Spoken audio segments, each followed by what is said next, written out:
आतंकवादियों का कोई धर्म नहीं होता, आतंकवादी किसी धर्म के नहीं होते। आतंकवादी जो होता है उसका कोई धर्म नहीं होता, उसको किसी धर्म जाति के साथ नहीं जोड़ना चाहिए। जुल्म और नाइंसाफी की कोख से आतंकवाद पैदा होता है। एजुकेशन के बिना देश और समाज आगे नहीं बढ़ेगा ना। लोग टेररिस्ट क्यों बनते हैं?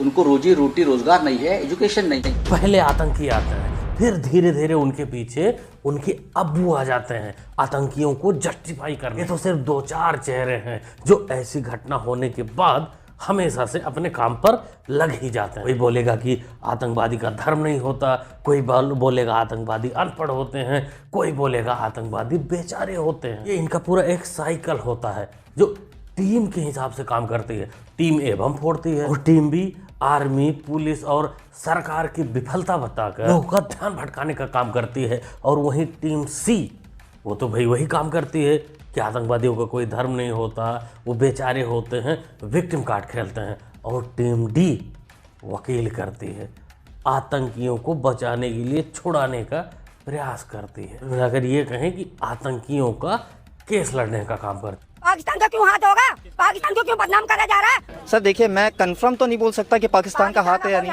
लेकिन सर मैं इतना जरूर कहूँगा, यही का हाथ है। पाकिस्तान का क्यों हाथ होगा? पाकिस्तान को क्यों बदनाम करा जा रहा है? अबे पाकिस्तानी हम, ये बता हिंदुस्तानी हम, ये बता पाकिस्तान कहाँ से आ गया? पाकिस्तान यहाँ पे आ रहा है। तुमने देखा पाकिस्तान को? तुमने देखा? यही का गुंडा, यही का गद्दार। डायन आतंकी, तेरी बात सही है कि गुंडे बदमाश आतंकी यहीं के हैं, लेकिन पाकिस्तान का नाम लेने से तेरे पिछवाड़े में इतना चुल क्यों मच गया? कहीं अपने 2-4 लौंडों को वहां भेज के तो नहीं रखी है ट्रेनिंग के लिए? Where is Zohran? Zohran, Zohran, Zohran, Zohran, Zohran, तुम कहाँ हो? भारत का जोहरान कहाँ है? कहाँ है हिंदुस्तानी जोहरान?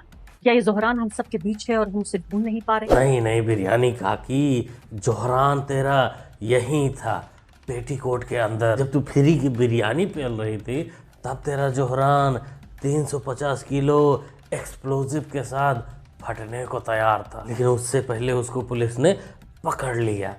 अब तेरा काम आ गया है, अब तू जा वकील कर और केस लड़, उससे छुड़वा। कुछ नहीं, हम लोग को आज ही पता चला था 3 बजे के टाइम फोन आया था गुजरात से, तो वो कहने लगे सोहेल खान को अरेस्ट कर लिया गया है। तो मेरी बहन पास, तो इन्होंने कहा कि कोई और होंगे सोहेल भाई, हमारे तो वहाँ पढ़ने गए हैं, हाफिजा करते हैं वहाँ। तो उन्होंने कहा नहीं, सुन्नी खान कौन है? इन्होंने कहा हमारे भाई हैं। और असीम खान तो कहीं वो भी हमारे भाई हैं, सलीम तो कहीं पापा हैं, तो कहीं लखीमपुर के हैं, वार्ड नंबर 1 का वो सोहेल खान गुजरात में पकड़ लिया। बस इतनी बात उन्होंने कही थी और फिर फोन काट दिया था। वो हाफिजा वहाँ करते हैं, 3 साल से हाफिजा कर रहे हैं वहाँ, मतलब हाफिज पूरे हो गए हैं। वो ये वाली पढ़े नहीं, हाफिजा वाली है, पूरा हाफिजा कर रखा है मुजफ्फरनगर में। वो टहलने घूमने गया होगा, इसी छुट्टी होती है तो घूमने जाया करते हैं सब। कितने प्यारे होते हैं ना इनके भाई लोग, टहलने घूमने जाते हैं और आतंकी बनकर वापस आते हैं। बाकी तू जो बता रही कि हाफिज बनने गया था, हाफिज बन चुका था, नहीं पगली नहीं, हाफिज तो एक बहाना था, असल में उसे आतंकी ही बनना था। दोस्तों ये मामला उत्तर प्रदेश का है, यह आतंकी उत्तर प्रदेश में पकड़ा गया है। तो उम्मीद है, बाबा से उम्मीद है, बाबा के प्रशासन से उम्मीद है कि इसका घर जमीन से जुदा बहुत जल्द हो जाएगा। जो इतना विस्फोटक पकड़ा गया, हथियार पकड़ा गया और जैश के लिए वो काम करता था, आपको इस बाबत कोई जानकारी है? जी सर, कुछ नहीं पता है सर, हमें कुछ नहीं पता। जी सर, कुछ नहीं। तो आपका भाई किस तबीयत का था? क्या वो धार्मिक था? क्या वो ऐसे, क्योंकि आपका भाई है तो आपको ज्यादा बहुत ज्यादा रहमदिल था।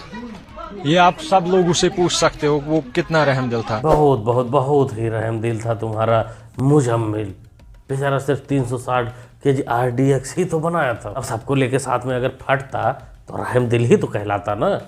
दोस्तों इनका इंटरव्यू नहीं, इनका जांच होनी चाहिए। इन पर 3rd डिग्री डालो, ये तुरंत बता देंगे कि हम और हमारा मुजम्मिल भाई या जो भी हमारे साइकिल में है वो क्या करते हैं और कितने रहमदिल हैं। सब कुछ उगलने को तैयार हो जाएंगे। इनको प्यार की नहीं, जूतों की भाषा आती है तो होगा।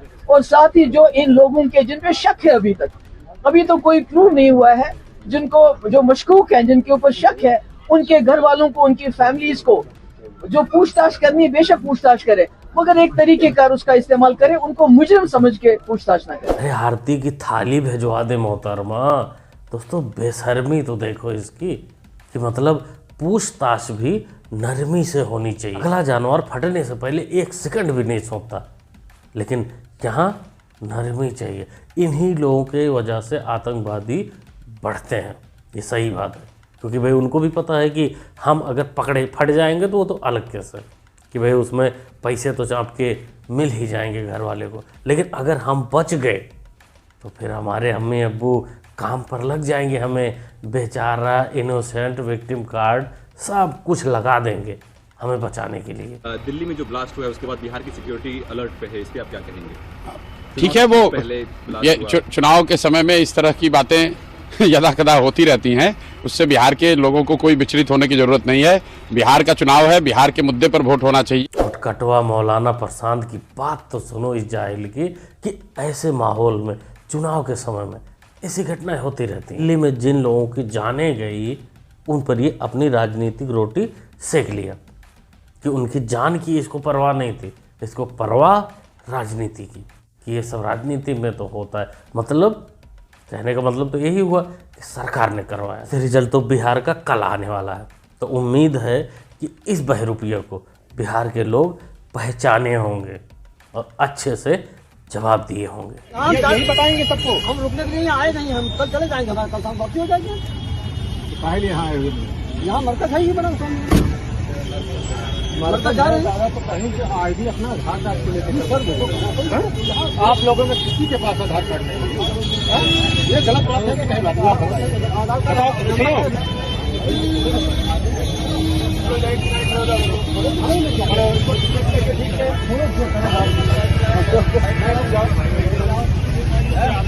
क्या नाम है आपका?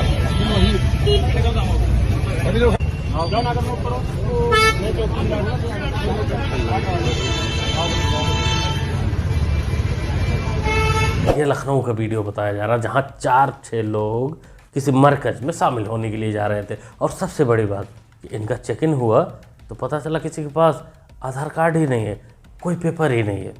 खैर इन्हें पकड़ लिया गया है, जमा भी कर दिया गया है। अब सोचो आप लोग कि अगर इसमें से कोई कहीं भी लखनऊ में फट जाए, उत्तर प्रदेश में फट जाए, तो कैसे किसी को पता चलेगा कि मुजम्मिल था कि सलमान था? क्योंकि ये तो पढ़े लिखे भी नहीं हैं, उन लोगों जैसा डॉक्टर भी नहीं है, इंजीनियर भी नहीं है कि वहाँ से रिकॉर्ड निकाला जाएगा। तक हमको ये सिखाया जाता था कि अगर लोग एडुकेटेड होगा एक्सट्रीमिज्म नहीं रहेगा, लेकिन आपने देखा कि एडुकेटेड होने से और डेंजरस हो जाते हैं और डॉक्टर बनने से और ज्यादा डेंजरस हो जाते हैं।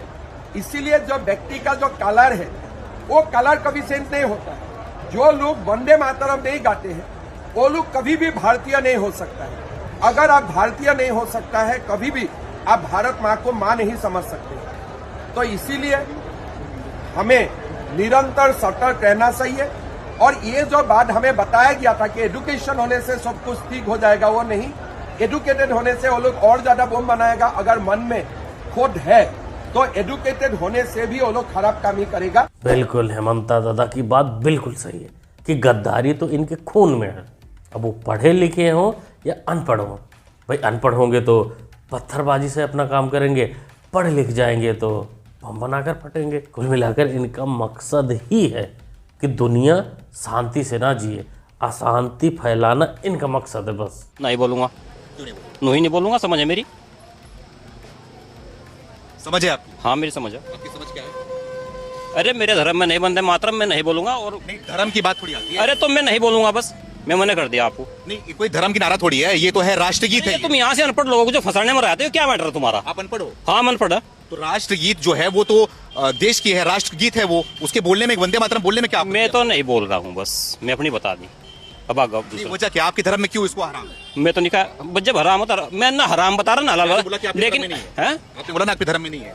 अरे यार तू अपना काम कर भाई, मैं नहीं बात कर। मेरा काम यही है, वही काम करने आपके पास आया हूँ मैं, ये मेरा काम ही है, इसलिए आपके पास आया हूँ मैं थोड़ा पूछूं। सुनो मेरे सुनो एक मिनट, जो पूरी जानकारी रखता हो आप उससे बात करो जाकर। पूरी जानकारी नहीं बोल रहा हूँ मैं, सिर्फ बोल रहा हूँ कि आप वंदे मातरम बोलो। मैं नहीं बोलूंगा। नहीं बोल सकता वंदे मातरम। भाई वंदे मातरम बोल देगा तो फिर अपना देश लगने लगेगा ना। जब अपना हो जाएगा देश तो फिर कैसे भाई कोई बम फोड़ सकता है? नहीं कर सकता, बेचारा नहीं बोल पाएगा। दोस्तों उत्तर प्रदेश में बाबा जी की सरकार ने नियम लागू किया है कि भाई अब से मदरसे हो, स्कूल हो या जहाँ भी पढ़ाई होती है वहाँ सब जगह वंदे मातरम गाना होगा। जो नहीं गाएगा उसका उचित इलाज भी किया जाएगा। राष्ट्र सुरक्षित है तो हम भी सुरक्षित हैं। राष्ट्र एक है तो हम भी एक हैं। राष्ट्रीय एकता के मार्ग में सबसे बड़ी बाधा यही है जो वंदे मातरम के मार्ग में बाधा है, यही बाधा है। और इनको पहचानो, इन चेहरों को पहचानो जो शासकीय योजना में हड़पने की होड़ में पहली लाइन में खड़े होते हैं, लेकिन जब वंदे मातरम गाने की बात होती है तो कहते हैं कि नहीं, हम नहीं गाएंगे। बिल्कुल बाबा जी, आप फ्री गोबर बंटवा कर देखिए, ये भी नहीं छोड़ेंगे वो लोग। लंबी लंबी लाइन में लगकर सबसे पहले लेंगे, लेकिन जहाँ देश की आएगी, वंदे मातरम की बात आएगी ना, वहाँ पीछे हट जाएंगे। तो बिहार यानी कल 14 तारीख को बिहार का रिजल्ट है और चिल्ड्रंस डे भी है शायद कल। तो देखो क्या होता है कि एग्जिट पोल में जो दिखाया जा रहा है, जो खबरें चल रही है, उसको अगर मान लिया जाए, अगर वो सही साबित होता है तो यही होगा कि भटूरा फूलने से पहले ही फट गया। 14 को रिजल्ट आएगा और 18 नवंबर को हम लोग जो है शपथ लेंगे। भटूरे ने तो पूरा तैयारी ही कर रखी है कि 14 को रिजल्ट आएगा, 18 को शपथ लेंगे। अभी अपना बता रहा है कि कहीं एनडीए गठबंधन का तो नहीं बता दिया। भाई देखो, जो भी होगा कल आपको पता ही चल जाएगा। कोशिश रहेगी कि वीडियो कल शाम तक आपको मिल भी जाए रिजल्ट वाला। क्या कहते हो दोस्तों इस वीडियो के बारे में, इस पूरे वीडियो के बारे में आप लोग क्या सोचते हैं, क्या कहना चाहते हैं? ऐसी जाहिल मानसिकता, ऐसी गद्दारी वाली मानसिकता के बारे में आप लोग क्या सोचते हैं? अपना ओपिनियन कमेंट बॉक्स में ज़रूर शेयर करिएगा। मुन्ना भाई को सपोर्ट भी कर सकते हैं चैनल को सब्सक्राइब करके, क्योंकि सब्सक्राइब करना होता है बिल्कुल फ्री। सब्सक्राइब करिए, जुड़ जाइए। मिलते अगली वीडियो। Thanks for watching.